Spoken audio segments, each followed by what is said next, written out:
এই আইফোন যে কিনলেন কার লেগে কিনলেন? আসলে মনটা আজকে খুব খুশি।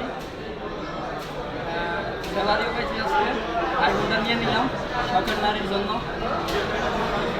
এছাড়া নতুন ফেসবুকে কাজ করার জন্য খুব ইচ্ছা আমার, ফেসবুকে কাজ শুরু করবো। আপনারা সবাই দোয়া করবেন। সেটটা তাই কিনে ফেললাম শখের নারীর জন্য, মূলত সেট কিনা। এটা দিয়ে আমি এখন কন্টেন্ট ইয়ে করে কাজ করবো। দোয়া করবেন, আপনারা সবাই সবসময় পাশে থাকবেন আমার। কত দিয়ে কিনলেন? সৌদি আরবের কত টাকা গেছে? সেটটা খরচ করেছে সৌদি রিয়াল ৪,৭০০। তাহলে তো বহুত টাকা, প্রায় ১.৫ লাখ টাকার উপরে। ৪,৭49 রিয়াল। এটা বাংলা দামে যদি কালে বলি আপনাদের ১.৫ লাখ টাকার উপরে। ১.৫ লাখ টাকার উপরে, ১,৫৭,০০০ টাকা। হ্যাঁ, চার্জার সহ। চার্জার সহ, হ্যাঁ, ঠিক আছে ঠিক আছে। চার্জার সহকারে। দেখ, ইনশাল্লাহ আমরা দোয়া করি আপনি আগে বাড়েন, সমস্যা নেই। আল্লাহ হাফেজ, সবাই দোয়া করুন।